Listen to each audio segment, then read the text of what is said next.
제172편 예루살렘에 들어감. 예수와 사도들이 베다니에 도착한 것은 서기 30년 3월 31일 금요일 오후 4시가 막 지나고 있을 때였다.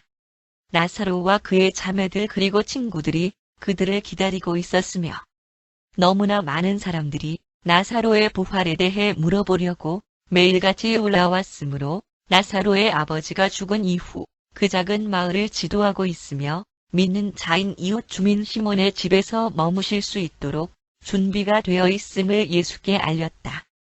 그날 저녁 많은 방문자들이 예수를 찾아왔으며 베다니와 벳박의 서민들은 그가 환영받고 계시다는 것을 느끼시도록 하려고 최선을 다하였다. 대부분의 사람들은 예수가 사내들인의 사형 선고에 공공연히 반항하면서 자신이 유대인의 왕이라는 것을 선포하기 위하여 예루살렘으로 이제 가시려 한다고 생각하였으나 베다니 가족들, 나사로, 마르다, 그리고 마리아, 은 주가 그런 종류의 왕이 아니시라는 것을 더 잘 깨닫고 있었으며 예루살렘과 베다니에 대한 그의 이번 방문이 아마도 마지막일 것이라고 어렴풋이 느꼈다. 우두머리 사제들은 예수가 베다니에 머물고 계시다는 정보를 입수하였지만 그의 친구들 속에 계실 때에는 될 수 있는 대로 그를 체포하지 않기로 하였으며 그가 예루살렘에 올 때까지 기다리기로 결정하였다. 예수는 이 모든 것을 아셨으나 장엄하게 침착하였으며 그의 친구들은 그가 그토록 차분하고 기분이 좋으신 것을 본 적이 없었다. 사도들조차도 사내들이니 모든 유대인들에게 그를 잡아오라고 요구하였을 때 그가 그토록 태어난 것에 매우 놀랐다. 그날 밤 주가 주무시는 동안 사도들은 둘씩 짝이 되어 그를 지켰으며 그들 대부분은 칼을 차고 있었다. 다음 날 아침 일찍 그들은 예루살렘에서 온 수백 명의 순례자들 때문에 잠이 깨었는데 그들은 그날이 안식일이었는데도 죽음에서 일어난 나사로와 예수를 만나려고 왔던 것이다. 1. 베다니에서의 안식일. 유대 땅 이외의 지역으로부터 온 순례자들과 유대인 당국자들은 모두 당신들은 어떻게 생각하십니까? 예수가 축제에 참석할까요? 라고 물었다. 그러므로 예수가 베다니에 계시다는 것을 사람들이 들었을 때 그들은 좋아하였지만 우두머리 사제들과 바리새인들은 다소 난처해하였다. 그들은 예수를 자기들의 손아귀에 넣고 싶어 하였지만 그의 대담성 때문에 조금 당황하였으며 그가 전에 베다니를 방문하였을 때 나사로가 죽음에서 일어났던 것과 예수의 적들에게 나사로가 큰 문제거리가 되었다는 것을 기억하였다. 6월절 엿새 전 안식일 다음 날 저녁에 시몬의 집에서 예수의 도착을 축하하는 대중연회에 베다니와 벳박의 사람들이 모두 참석하였다. 이 만찬은 예수와 나사로를 축하하기 위하여 베풀어졌으며 사내들인에 구애받지 않고 제공되었다. 마르다는 음식 시중되는 일을 지시하였고 그녀의 자매인 마리아는 대중연회 여자들이 앉아있는 것은 유대인들의 관습에 위배되기 때문에 구경하는 여자들 속에 있었다. 사내들인에서 보낸 사람들이 그곳에 있었지만 친구들이 있는 가운데에서 예수를 체포하는 것은 두려워하였다.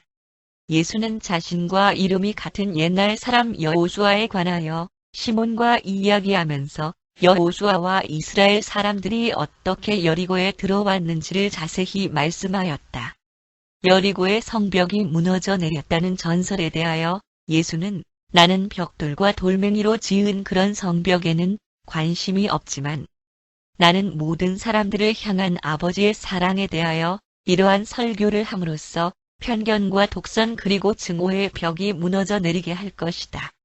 모든 사도들이 평상시와는 달리 침착한 것을 제외하고는 연회가 매우 즐겁게 그리고 일상적인 방식대로 진행되었다. 예수는 유난히 기뻐하였으며 자리에 앉기 전까지 아이들과 함께 노셨다.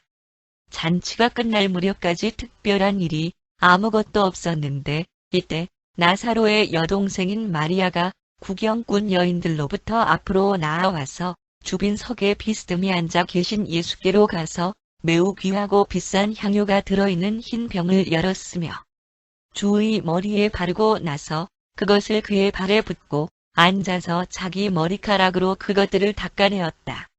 온 집안은 그 향유의 향기로 가득 차기 시작하였으며 참석한 모든 사람들이 마리아의 행동에 놀랐다.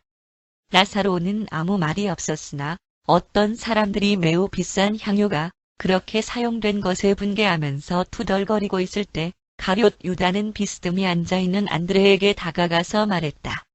이 향료가 팔려서 가난한 자를 먹이도록 증여되는 돈이 되어야 하는 것이 아닙니까?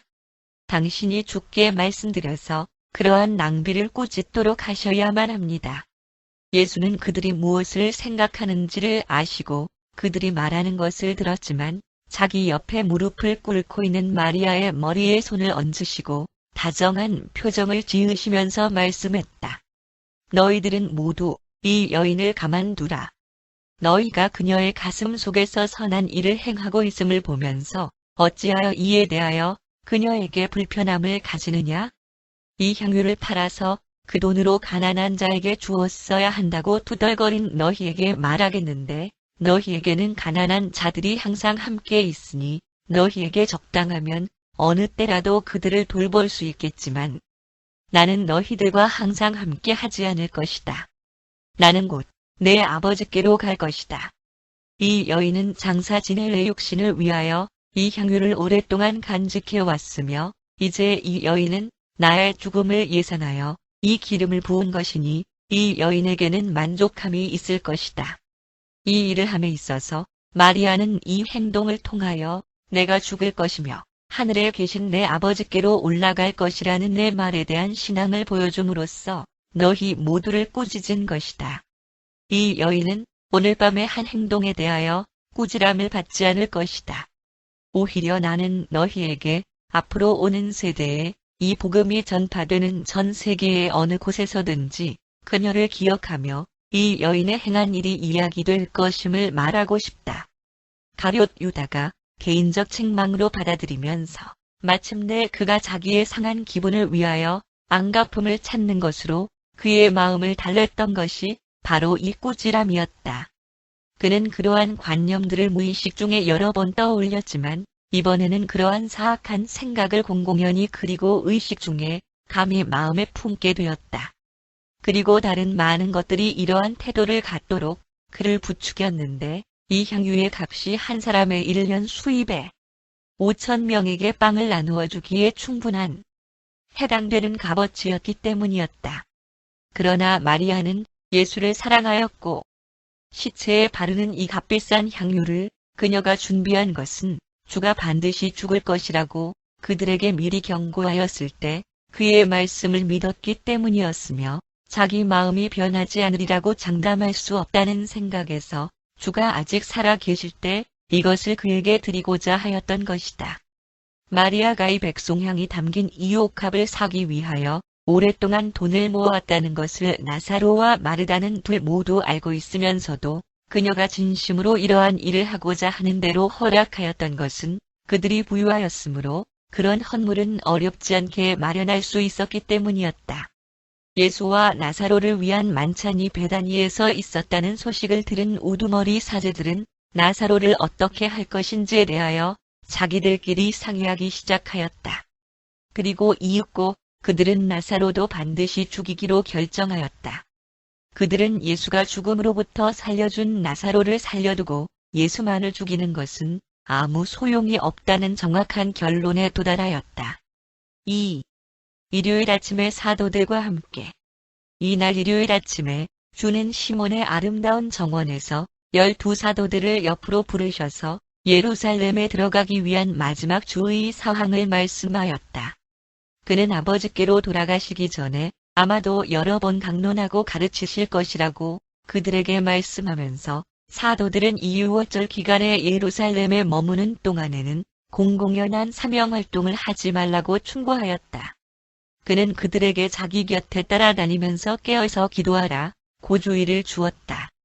예수는 사도들과 가까이 따르는 자들 대부분이 몰래 칼을 휴대하고 있다는 것을 아셨지만 이 사실에 대해서는 아무 언급도 하지 않았다.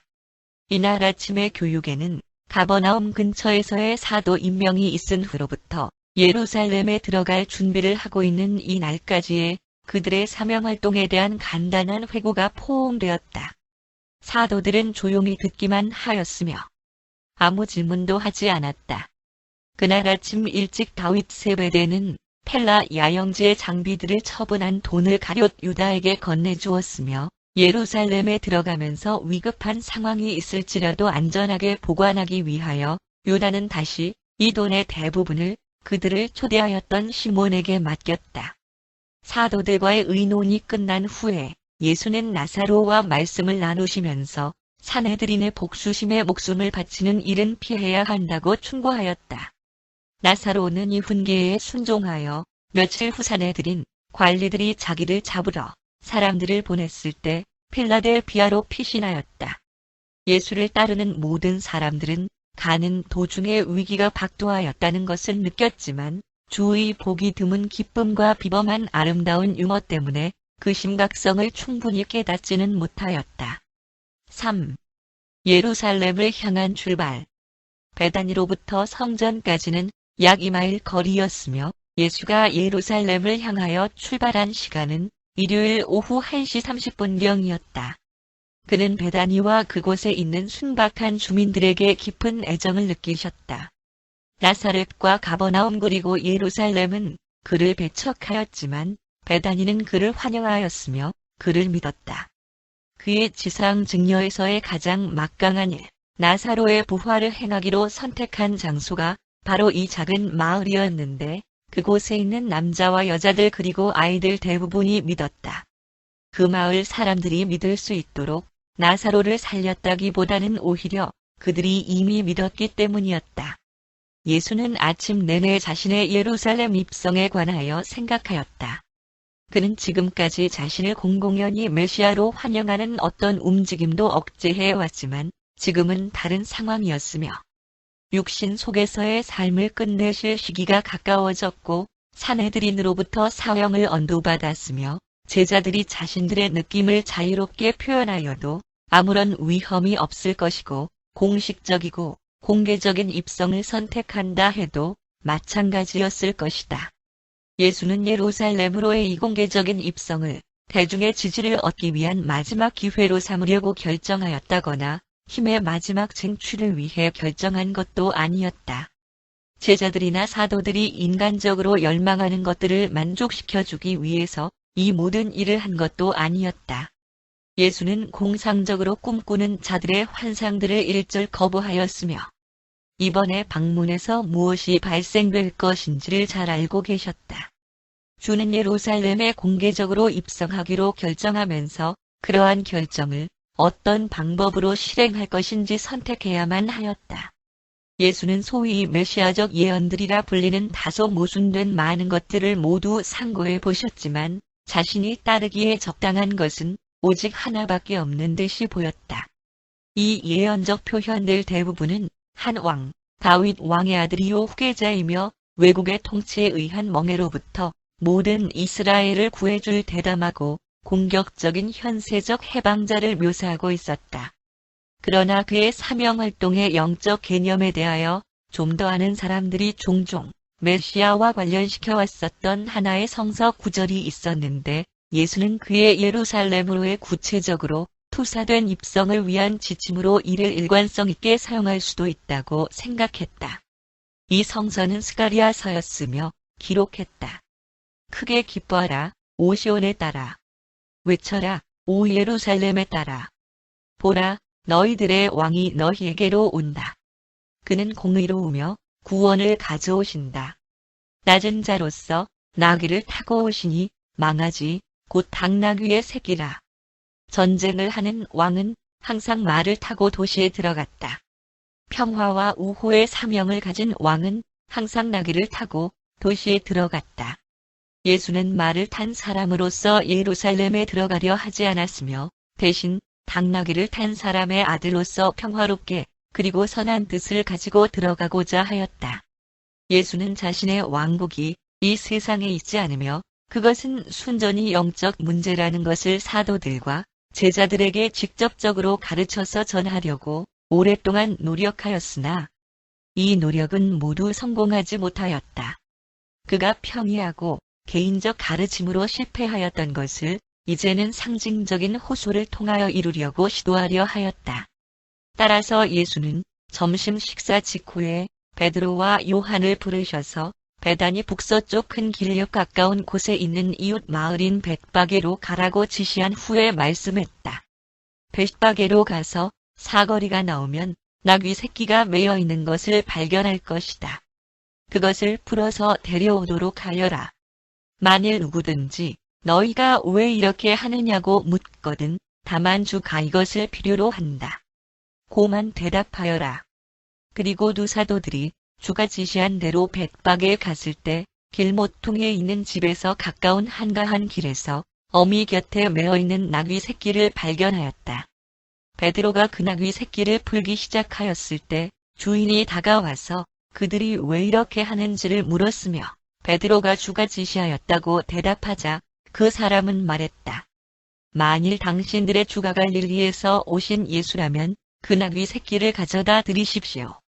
그리하여 그들은 그 나귀 새끼를 데리고 돌아왔다. 수백 명의 순례자들이 이때까지도 예수와 사도들 곁에 모여 있었다. 아침나절 중간쯤부터 유월절에 참석하기 위하여 지나가던 방문자들이 그곳에 머물렀다.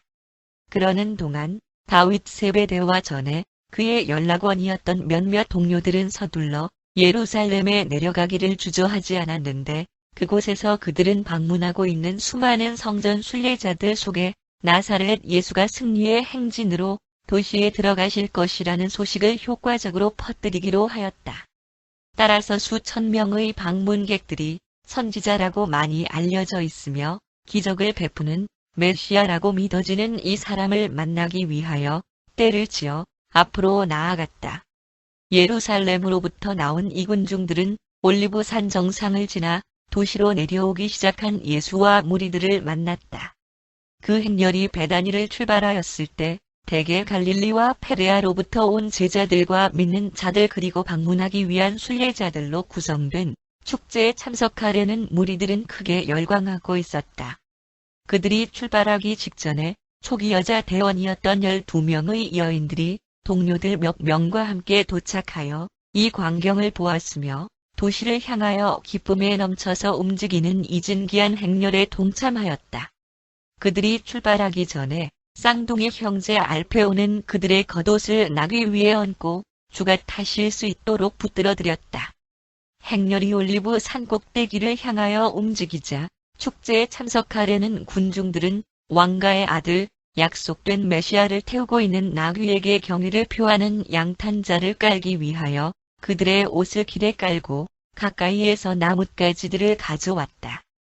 즐거워하는 무리들은 예루살렘을 향하면서 노래하기 시작하였고 시편을 한 목소리로 읊으면서 다윗의 아들에게 호산나, 주님의 이름으로 오시는 그에게 축복을, 가장 높은 곳에 호산나, 하늘에서 내려오는 그 왕국의 축복을 이라고 외쳤다.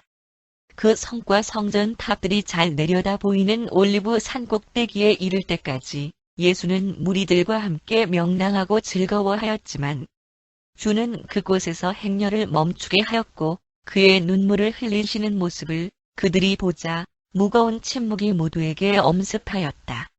거대한 군중이 자신을 환영하려고 도시에서 나오는 모습을 내려다보시면서 주는 크게 감동되고 슬픔이 가득한 목소리로 말씀하였다. 오 예루살렘아, 그토록 값없이 가질 수 있었던 너희 평안에 속한 것들을 내가 이렇게 한참일 때에 알았더라면. 그러나 지금은 이 영광들이 내 눈에서 가려져 있다. 너는 평화의 아들을 거부하려고 하며 구원의 복음의 등을 돌리려고 한다. 너의 적들이 너희를 둘러 진을 치고 포위할 그날이 곧 다가올 것이며 그들은 또 하나도 다른 돌 위에 남아있지 않을 정도로 너를 철저히 파괴할 것이다. 너에게 오는 신성한 방문의 때를 알지 못하였기 때문에 이러한 모든 일들이 내게 일어날 것이다. 너는 하느님의 선물을 거부하려고 하며 모든 사람들이 너를 저릴 것이다.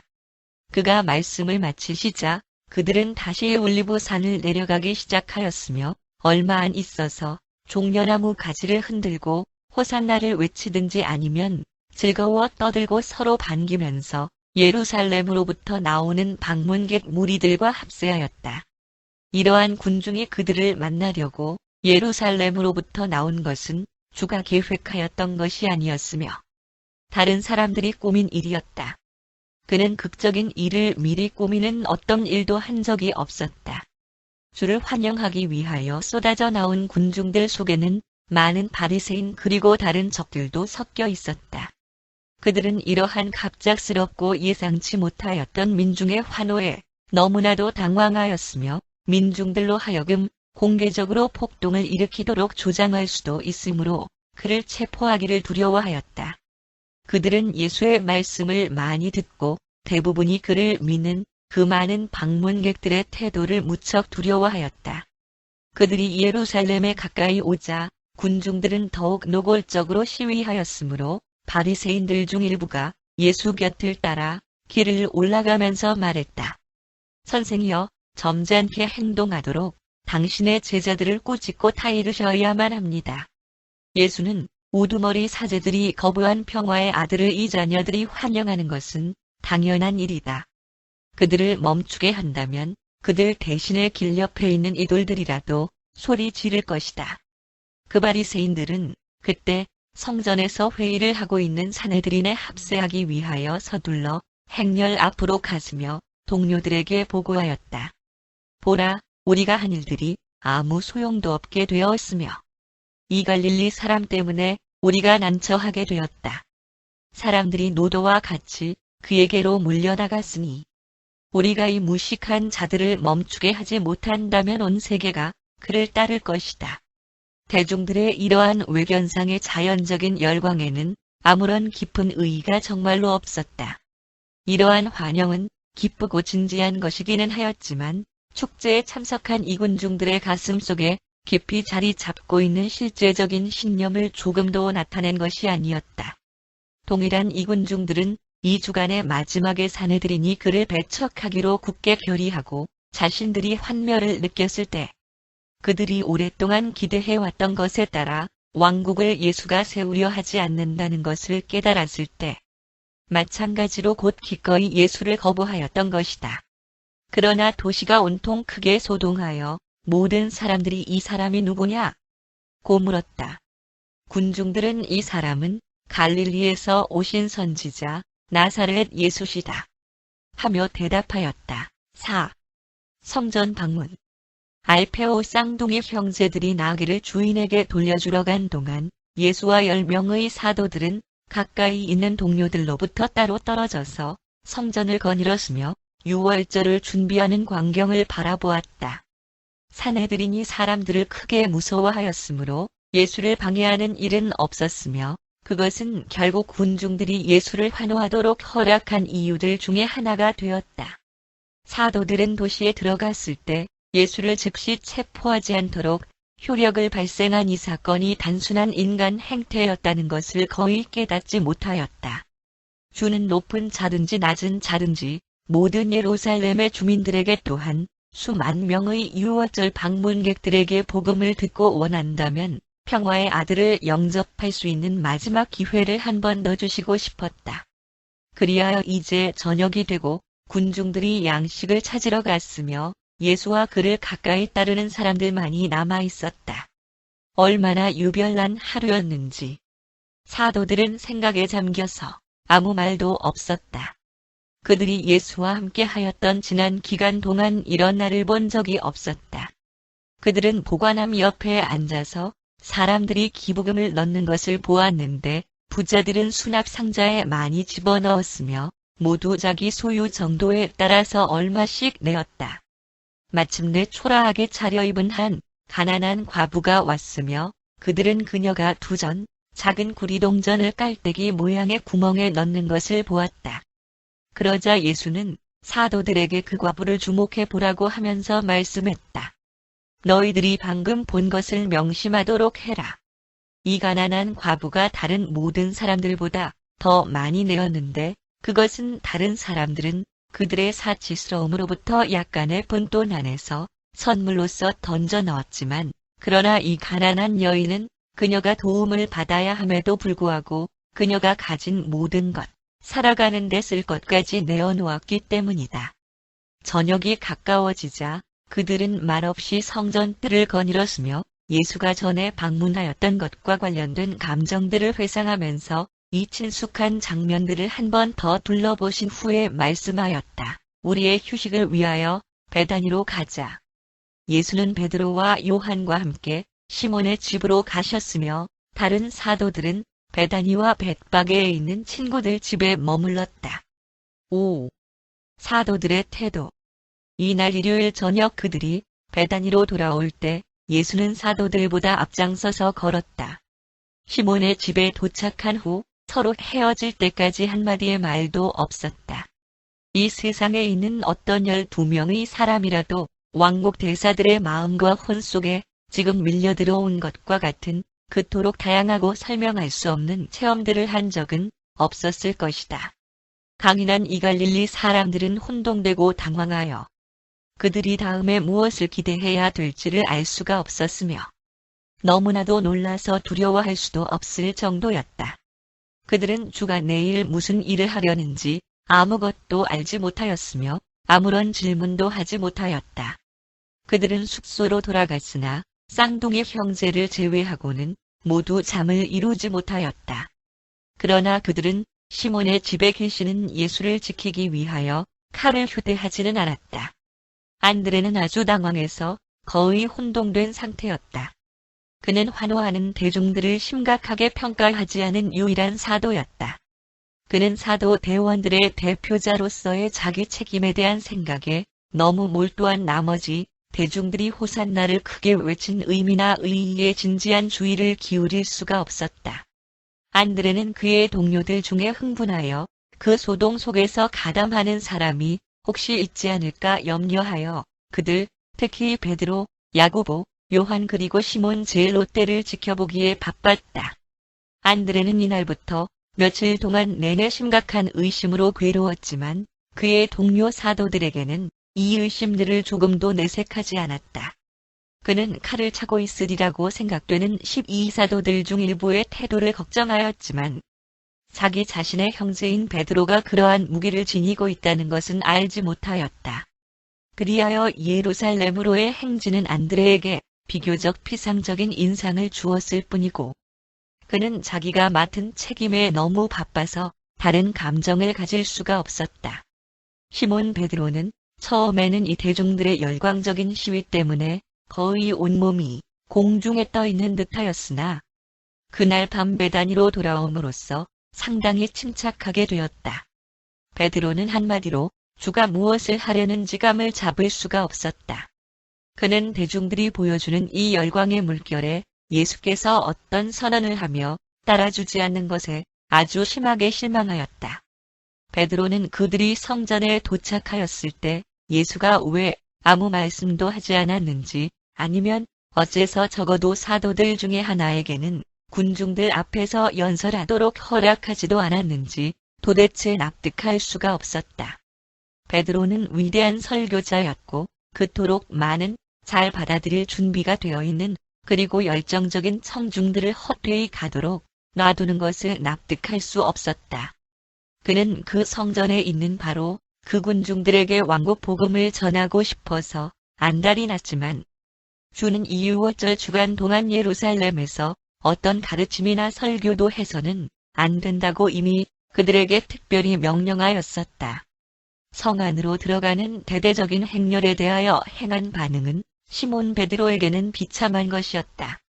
그는 밤이 되자 제정신이 들었고 말할 수 없도록 슬픔에 잠겼다. 야고보 세베대에게 있어서 이 일요일은 당황과 깊은 혼동의 하루였으며 무엇이 어떻게 되어가고 있는지 전혀 감을 잡을 수가 없었으며 이토록 거센 환호를 허락하고서 그 뒤에는 성전에 도착하였을 때 사람들에게 아무 말씀도 하지 않으신 주의 의도를 이해할 수 없었다. 행렬이 예루살렘을 향하여 올리브 산을 내려갈 때 특히 그들이 주를 환영하려고 쏟아져 나오는 수 1000명의 순례자들을 만났을 때 야고보는 자신이 본 것에 대해 가슴 뿌듯함과 기쁨 그리고 그들이 성전에 도착하였을 때 무슨 일이 벌어질지에 대한 심한 두려움에 의한 이 서로 엇갈리는 감정 때문에 마음이 몹시 산란해졌다. 그러고 나서 예수가 나귀에서 내려와 성전 뜰을 한가히 걸으실 때 낙심하였고 실망으로 가득 찼다. 야고보는 왕국을 선포할 수 있는 절호의 기회를 왜 놓쳐야 하는지 그 이유를 이해할 수 없었다. 밤이 되자 그의 마음은 비참함과 무서운 불안에 사로잡혀 있었다. 요한 세베대는 예수가 왜 이렇게 하였는지 어느 면에서는 가깝게 납득하는 정도에 이르렀다. 그는 소위 승리의 예루살렘 입성식에 대한 영적 의의를 적어도 일부분은 파악하였다.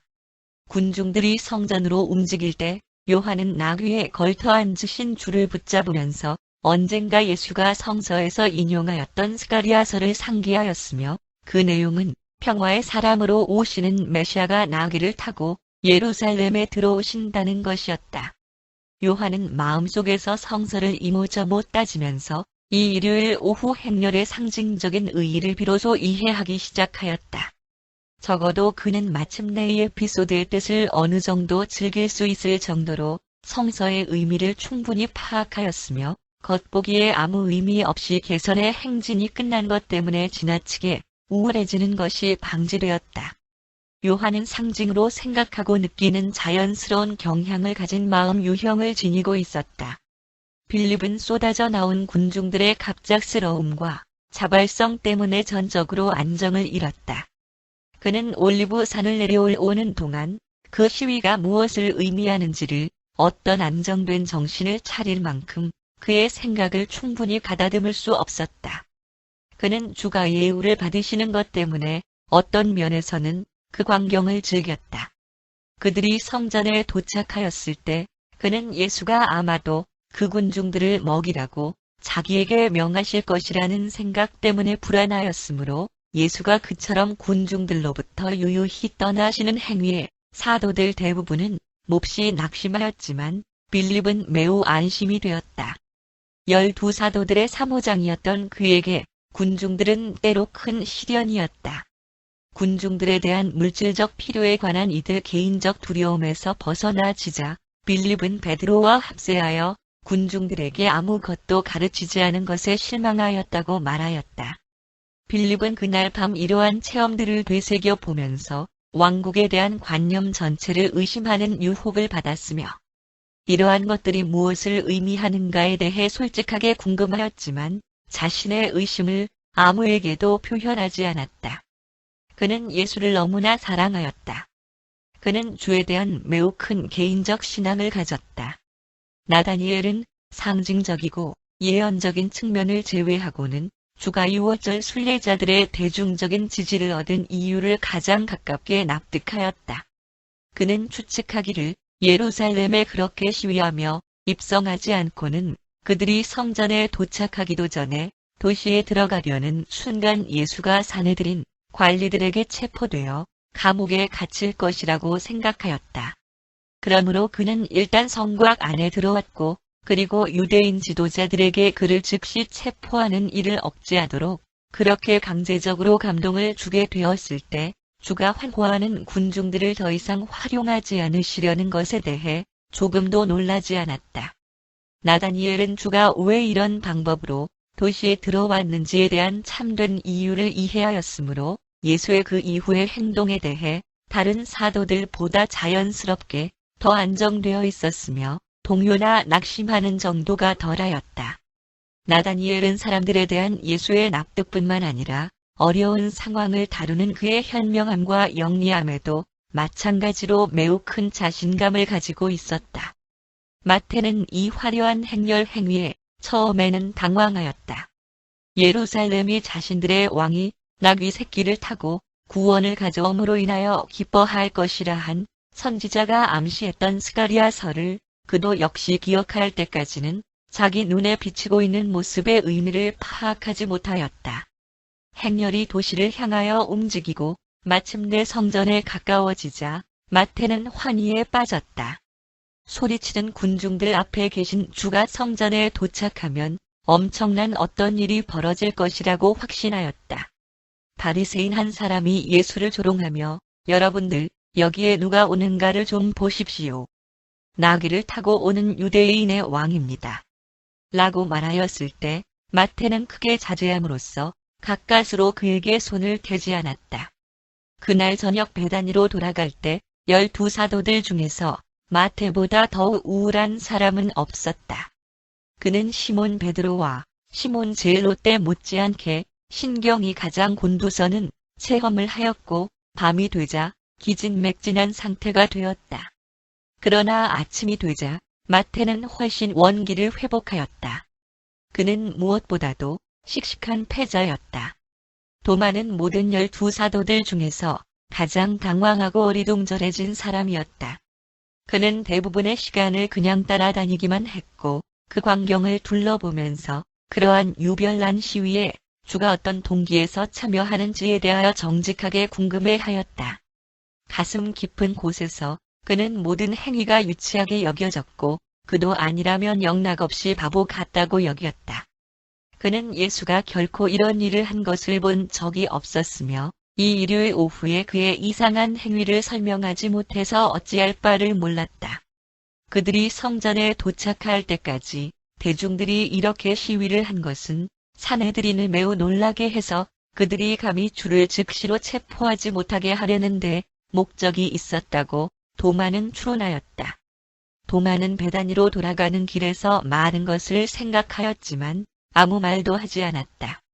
잠자리에 들 무렵에는 예루살렘의 떠들썩한 입성 장면에서 보여주신 예수의 영리함이 어떤 재미있는 호소를 이끌어내기 시작했고 그는 이로 인하여 매우 활력을 찾았다. 시몬 제일롯때에게 이 일요일은 어떤 위대한 날로 깨어나는 것으로 시작되었다. 그는 다음 며칠 동안에 예루살렘에서 경이로운 일들이 일어나는 환상을 보았다. 그 점에서는 그가 옳았지만 그러나 시몬이 꿈꾼 것은 예수가 다윗의 보위에 앉아있고 유대인들의 세국과 통치가 확립되는 꿈이었다. 시몬은 왕국이 선포되자마자 민족주의자들이 행동으로 일어나면서 자신은 새 왕국에 군집하고 있는 군사력의 최극 지휘를 맡고 있는 것을 보았다. 그는 올리브산을 내려가 길에 산헤드린과 모든 그들의 동조자들이 그날에 가 지기 전에 죽는 것을 환상으로 보기까지 했다. 그는 정말로 어떤 엄청난 일이 벌어질 예정이라고 믿었다. 그는 모든 군중들 중에서도 가장 소리가 컸다. 그날 오후 5시가 되자 그는 침묵했고 기가 꺾이고 환상을 버리게 된 사도였다. 그는 이날 충격의 결과로서 그에게 덮친 우울증으로부터 적어도 주가 부활한 후 한참 지날 때까지 충분히 벗어날 수 없었다. 알페오 쌍둥이 형제에게 이날은 완전한 날이었다. 그들은 정말로 모든 것을 끝까지 즐겼으며 성전에서 조용히 있었던 동안에는 같이 있지 않았으므로 대중들의 격동이 최고로 식어버린 분위기는 느끼지 못하였다. 그들은 그날 저녁 베다니로 돌아왔을 때 기가 꺾인 사도들의 태도를 도무지 납득하지 못했다. 두 쌍둥이들의 기억 속에서 이것은 그들에게 이 땅에서 하늘에 가장 가까웠던 날로 남아 있었다. 이 날은 사도로서의 그들 전생에서 만족함을 주는 절정이었다. 그리고 이 일요일 오후에 의기양양했던 추억은 파란 많은 2주간의 모든 비극을 그들이 잘 견뎌낼 수 있도록 하였다. 그것은 쌍둥이가 착상할 수 있는 가장 어울리는 왕의 입장식이었다. 그들은 화려한 행렬 전체의 모든 순간을 즐겼다. 그들은 그들이 본 모든 것을 충분하게 받아들였고 그 기억을 오래도록 소중히 간직하였다. 모든 사도들 중에서 가룟 유다는 예루살렘으로의 이 행렬을 이룬 입장에서 가장 불리하게 영향을 받았다. 그 전날 시몬의 집에서 있었던 연회에서 마리아가 기름을 부은 일과 관련하여 주의 꾸지람을 들었기 때문에 그의 마음은 불쾌한 감정으로 들끓었다. 유다는 모든 광경 전부가 혐오스러웠다. 그에게는 그것이 유치하게 보였고 그것도 아니라면 참으로 비웃을 일로 보였다. 복수심이 가득한 이 사도가 이 일요일 오후에 진행되는 일들을 바라보았을 때 그에게 예수는 왕이라기보다 어릿광대처럼 보였다. 그는 모든 행위에 대해서 가슴 깊이 분개하고 있었다. 그는 당나귀나 나귀 새끼를 탄 사람을 깔보는 그리스인들과 로마인들의 시각을 갖고 있었다.